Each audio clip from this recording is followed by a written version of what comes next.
KRCL, Salt Lake City.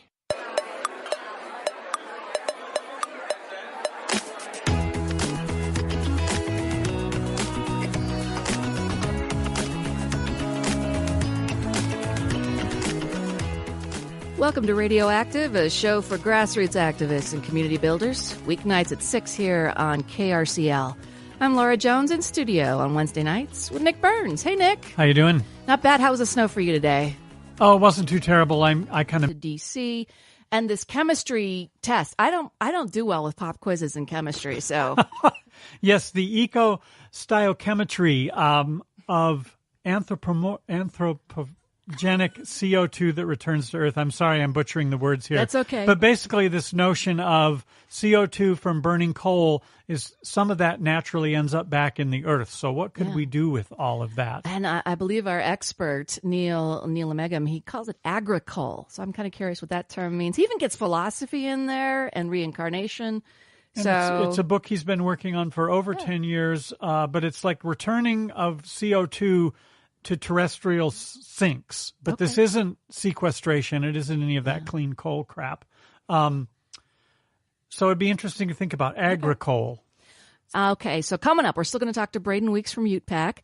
Right now, though, Nick Burns and I'm Lara Jones. We're going to be talking about a new discovery with anthropogenic CO2 emissions. I don't even know what I said. But we have in the studio the man who can talk about it with us, Neelameggham. Welcome, sir. Thank you. Thank you for being here. So essentially what we're talking about is coal is a way that coal could be fertilizer for arid soils. That is correct. And basically we have all this CO2 from burning coal that's going into the air. Some of it's going back into the earth.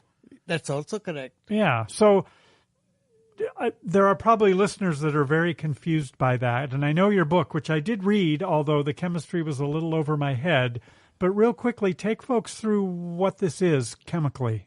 Chemically, when you burn carbon-containing material, they usually have hydrogen along with that and other ingredients. They make carbon dioxide and water vapor, what I call them as soul vapors.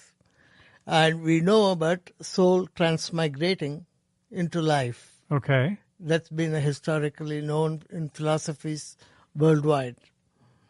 And they say transmigration of soul into life forms like plants, insects, birds, animals, and humans. So the biopopulation increase has been happening over the last 3 centuries, and it has caused the catch-22 effect. Describe that catch-22. That's good. I like the soul stuff, too, because I can understand a little bit of Dante. Okay. When more population comes, there's the need for more energy conversions. Yeah. Most energy is neither created nor destroyed. It's only conserved, and it can be converted. Energy conversions usually causes heat. That heat heats up the air, which is atmosphere.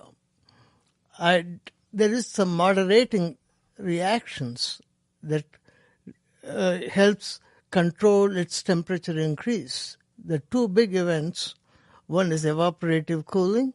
Okay. We all know in Utah, swamp coolers. That's how I keep my house cool. Yeah. Okay.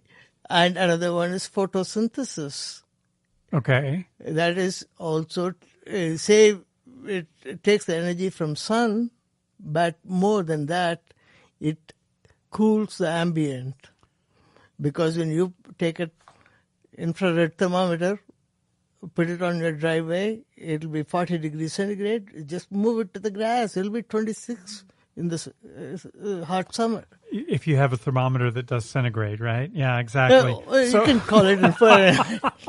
No, but your book is, this is fascinating because coal, with some swamp that got covered up and compressed underground for tens or hundreds of thousands of years, and then now we burn it, like you say, CO2, hydrogen up in the air, and you're talking about we could put that back in the earth and grow plants again with it. That's correct. Which is the whole idea of sort of reincarnation of coal is just really kind of fascinating to me. Yeah. The year ago, I talked to a subject called energy is figure 8, reincarnation and resurrection. Okay. Life is in the middle. So I like that. if I understood your book correctly, and again, if folks are interested in this book and you're interested in chemistry, it goes quite a bit into quite a bit of depth, I want to say. And if I understood correctly, you're talking about 25% or maybe a little bit more of that CO2 from the coal naturally goes back into the ground? Has been going back into the ground. Okay, Yes. and you want to... Some more can go into the ground. So That is called, ecological geoengineering. You can make it happen. So, and that's what you're talking about, right? Is actually using what? Residual of burning coal as a fertilizer? No. No, okay. Just to be clear. No. There are two different things. Okay, good. Right. One is, in this book, I'm talking about why carbon dioxide has been coming back to Earth. What is the recipe? Okay. What are the ingredients that makes it happen? Typically, when you hear about photosynthesis, they talk about carbon dioxide and water forming sugar. But you don't see mounds of sugar all over the place. But it becomes plants. And the plants take that energy in it. That's what they grow with, yeah. Plants or animals or organisms. Why do they happen? There's other ingredients. What is the connecting element? That's what this book is about. Okay. And as a chemical engineer, we know if I want to absorb carbon dioxide, what to use. I'll use ammonia or I can use ethanolamine. They're all making amine and carbon dioxide combined. So, which is amino acid is life. Right. So do you see a way that we could increase this to get more CO2 out of the air? If we need to. There's a possibility of doing it. There are techniques. And one other thing, while I was doing it, when plants, they have two ways of extinction. One is they can be buried or burnt. Okay. When it's burnt, it goes to carbon dioxide. When it's buried, it goes through different life stages, becomes coal or fossil fuels. But the fossil fuels can be brought back to life the same way it became fossil fuels. Just the figure 8, the bottom 0, is below the ground. Above the ground is the cremation. Right. Combustion. It can be brought back, resurrected back, like plant form. That's life. It's reincarnation is what you're talking about. Right. And in fact, that's how you close out your book, is with the parallels. Right. This concept has been known to a lot of people over the years. Hindus called it transmigration of soul, and it was taught by Dante and a lot of other people. And what is the ingredient that makes it come back? That is what I call it as a new discovery. It's been known, but it's not been put together. Why is it important? This discovery, what is it going to be able to allow us to do? If you know a chemical process, like he asked me, if you want to get more carbon dioxide back to Earth, what is the mechanism? Okay, how to do it? A lot of people have been trying different things, but they're all expensive. But you can try to make it lower cost.